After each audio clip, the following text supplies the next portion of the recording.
So armed with all these observational tools, we have a pretty good idea of what the Milky Way is made of.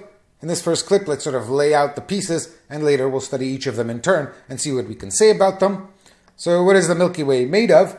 Well, the Milky Way is mostly a disk of stars that are orbiting, and they have a sense in which they orbit, much as in the solar system. You imagine some primordial angular momentum being conserved, so the Milky Way has a north pole and a south pole, typically drawn to the top and the bottom of our images. Sorry, Southern Hemisphere dwellers.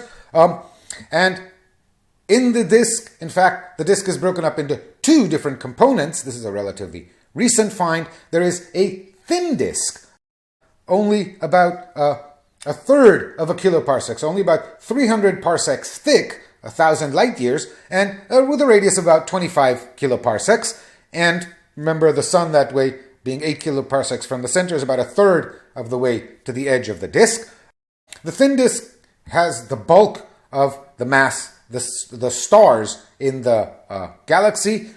The stellar mass in the thin disk is about 60 billion solar masses, and the stars in the thin disk are by and large young. Their ages are less than 8 billion years, so the sun is certainly a young star.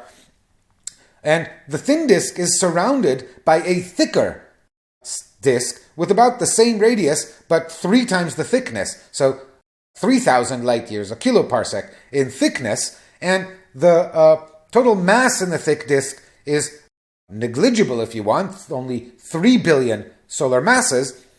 But it's characterized, this population of the thick disk, and it's not that it's surrounded. Of course, the thick disk permeates the thin disk as well, but the stars are scattered more diffusely, and the thing that characterizes the thick disk population is that the ages of the stars are older, typically 8 to 11 billion years, or 10 to 11, depending on exactly where you draw the line, are the ages of the stars in the thick disk, so two distinct stellar populations, but the bulk is in the thin disk.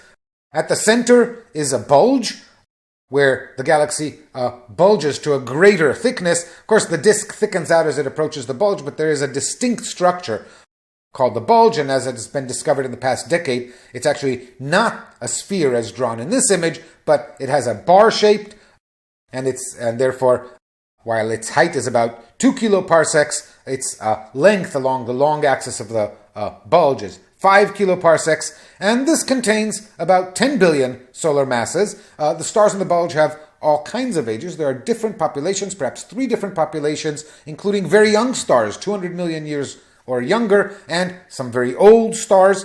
And we'll talk about the bulge population. And this is the disk with the bulge, and then surrounding all of this is the halo, in which, for example, one finds the globular clusters orbiting. These are stars. Remember, they don't sit there, they are orbiting. So these are objects that are orbiting in orbits with high inclination to the galactic plane. And so some of them might at any given time be inside the disk, but they would be distinguished because their velocity would then be perpendicular roughly to the direction of motion of the stars in the disk. And the mass of the halo stars is again very small, only 3 billion solar masses. And the halo certainly contains the oldest stars in the galaxy. Their ages range between 11 and 13 billion years. That's essentially the age of the galaxy. Remember, it's almost the age of the universe.